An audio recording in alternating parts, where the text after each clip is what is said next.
Yes. Interacting with a Muslim chick. Mm-hmm. It was pretty cool. And then shit got rough. Mm-hmm. Growing up in the South is not an option. Why is it not an option? It's not because racism. Oh, it's thick in Mississippi. Yeah. Oh yeah, racism. So stewed to a perfection in Mississippi. Or gumbo, they say. But gumbo is a mixture of everything. But to talk about marrying somebody in the South that's white. And when you're black? Yeah. That's like a curse. A curse? Yeah, it's sort of like that's the wrong thing to do. Today, it's a little bit more lenient, you know. It's a little bit more okay, but when I was growing up, it was completely out of. Yeah.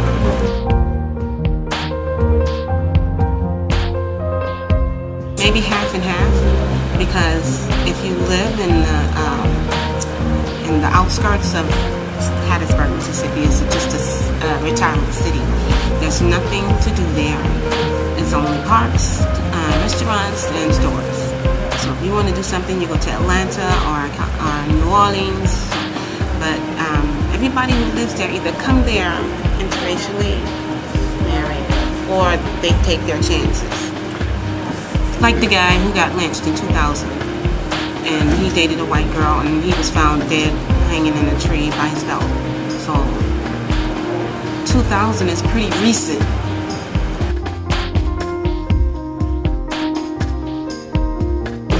Parents, basically her parents was like killing it. They didn't know about us. It was just that she was too concerned about her parents.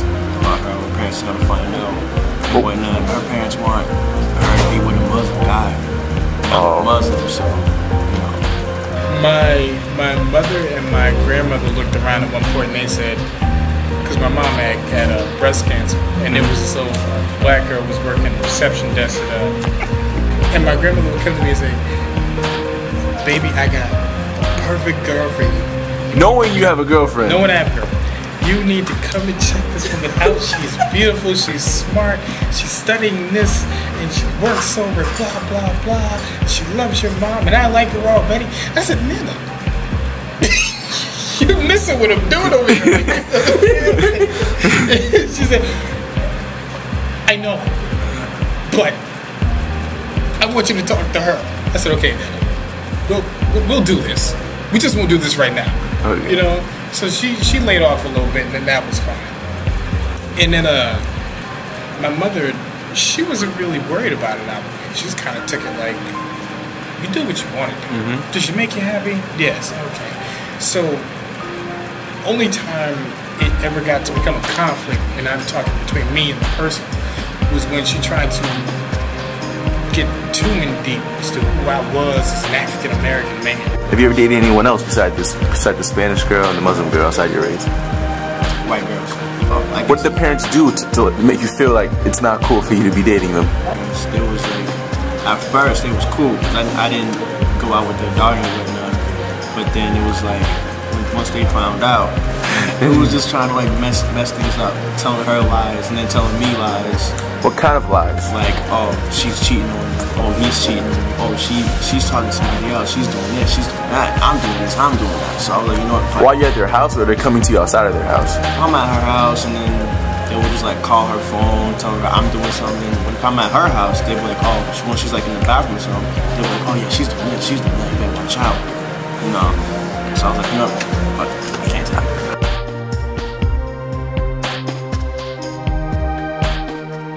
My uncle, his Indian really showed, but he was like a really high yellow Indian with curly locks, you know, and he married a woman from, I think it's Ethiopia, Honduras. And so from there stemmed, I don't know how the connection came, but I have cousins who married people from Ethiopia, from Honduras. But I find it funny though, like they're more willing to marry someone of an Hispanic race.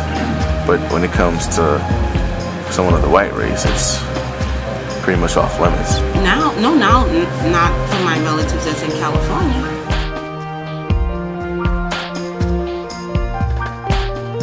It's never been a word that I embraced.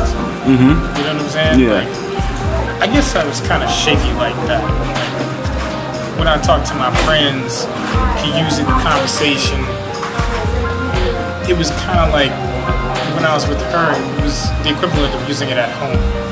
You don't use it at home. Yeah. So whenever she was around, there was no. Hell, it even got to the point where I started feeling funny watching certain movies around her.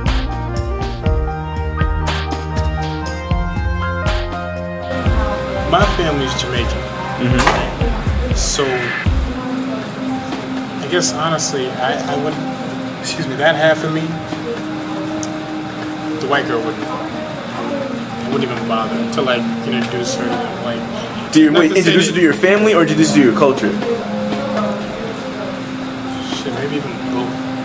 Then I would try and incorporate as much into the relationship as I can, but I would still, it would be a break the boundaries? Process. You know, it would be a process, and I don't know if I could, because I've never done that. I don't know if I could really feel that comfortable bringing her into that other portion of me. Do you feel it'd be easier with a black woman? Of course, which is actually kind of sad. But I would really have to weigh where we are in that relationship. Like you said, if we're, she and I are in love, and I think that she's the one that I would love to introduce that section to, then I would have no choice but to do that. But to just be with her for like 4 or 5 months and say, oh, she's really cool to kick it with, you still don't get that close. Yeah. You still don't get that close. Like, white chicks will show you everything. It's weird. Well, don't generalize. No, I'm going to. Shit. They'll bring you around their mother, but they won't bring you to their daddy.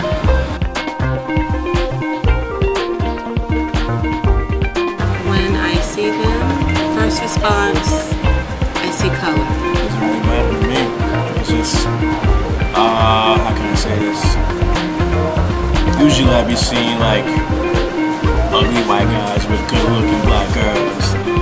Like I said, in its own right, it's become acceptable, but it's still in embryo stages from place to place. Interracial marriage has been banned at a church in Kentucky. This is known as, it's a church that is in Pike County in Kentucky. And basically they've decided, yeah, we don't like interracial marriage, so we're not going to allow them to become members of our church, and we're not going to allow them to sing in our choir. Yeah. They can come to the services if they want. We'll let them sit in the back corner. But, are they not merciful? They can't sit in any of the seats, though. They have to sit on the floor. Really? No. Yeah. No, I'm just joking about that part. But they are not allowed to become members. They're not allowed to actually participate in the service. They can attend the services if they want. And they're very, open and honest about this, or open and honest about their feelings on this. Yeah. Number one, it makes sense because obviously interracial couples are terrible at singing. It's a well-known fact. Right. And worshiping. Second of all, obviously if you've banned them from membership and the choir, they're really going to want to come and sit in the back of your church. So I'm glad that they allow that option. Like there's interracial couples in town that are like, God, I really wanted to go to that church. It's fair that we can't be members, but at least can we listen to that incredible racist pastor? Because that's a really fun time here in this town. Look, it's a big country. They're allowed to do what they do, but it's really disappointing if they have over 2 members.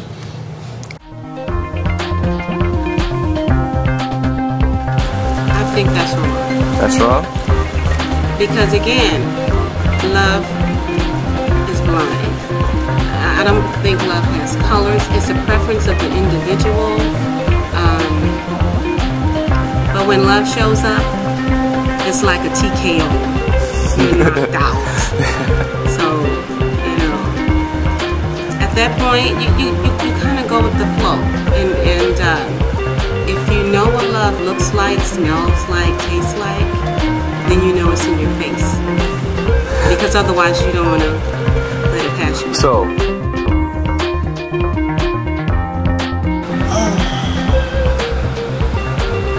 for my dad, yeah. My father would look around and say, I hate that your mother's so involved in like all this shit all the time. This is my son. I know what I'm doing when I'm taking care of him. And my grandmother was instrumental in my childhood and my childhood. the way that I was raised and the things that I know. But my father's mother was absent, so I didn't know her. You know what I'm saying? So where Must have frustrated him. it frustrated him, and it frustrated me twice as much, because with what he knew about her, he didn't tell me. So one day I'm looking around and I get a phone call from my family down there, and they say, "Junior, you have to talk to you." I said, "What's happening? What's up?" "Your grandma there. She didn't know." I said, What? "Who are you talking about?" Oh, I think I understood what you just You said. know what I'm saying? Yeah. So like you saying, "Oh, your grandmother's dead." I'm like, "Who?" Because I don't know the Yeah, woman. you don't have an attachment to I it. have no relationship with her. Right. None. You know, I was 24 when she died, 25. You know what I'm saying? So that whole time, you could have been there. You didn't want to do that. But you know, I think in that 25 years, my father was looking around like, it would be nice to be able to introduce my son to his grandmother.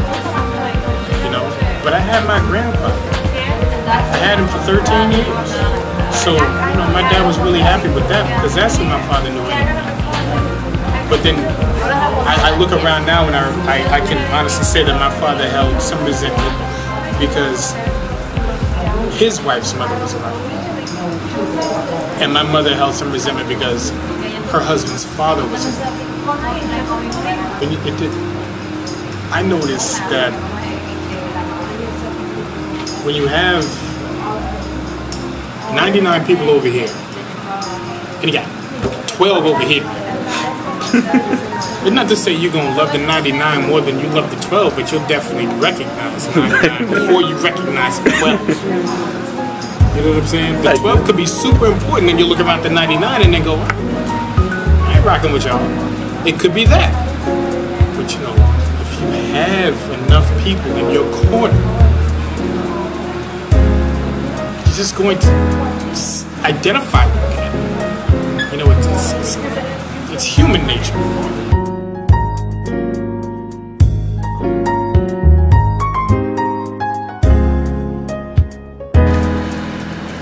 I puzzle in my mind is, if I had a camera to just look into the home of interracial couples to see exactly how their lives are compared to people of same color, you know, is their lifestyle more difficult? Is it more easier? You know, do they have underlying issues that we wouldn't normally have in just a same color marriage or relationship? And I question those things. From externally, it seems like everything is hunky-dory, okay, Yes. you know, but behind closed doors, it is truly another story, because they're having to deal with issues that people of same color don't have to, and that's, you're one color, I am another color, or race, I should say race. So people from two different backgrounds, they could really clash.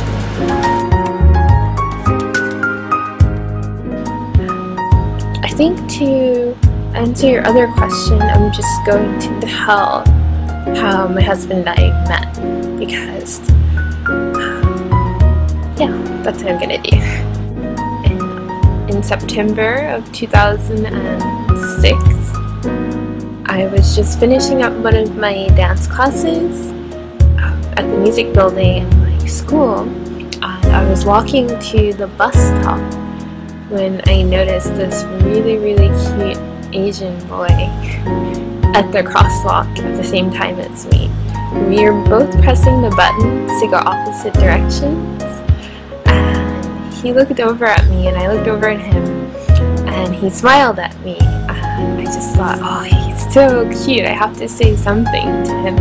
He smiled at me, so I walked over to him, and he plays shamisen, and he was actually carrying a shamisen, and at that time I was taking a Chinese music class. I had some instrument, I don't remember now, and he's like, what is that? And I was like, oh, it's this Chinese instrument, I'm taking this class. And so we just started talking, kind of subtly flirting with each other, and I just kept asking him questions and smiling and looking at him like, ah. sparkly eyes, so that he knows that I like him. And we talked for a while. We walked across the street together once the light turned white and we could walk on the street safely. He came to my direction instead of going in his direction. And yeah, we were talking, and we found out we knew some of the same people, so it was kind of funny that we had never met before. And then the conversation started to die down, and it's that time when you're like, you know, you have to either, you know, do something or not do something. So I said, so do you want to hang out with me sometime? Or I said, no, I said, so we should hang out sometime. And then he said, yeah.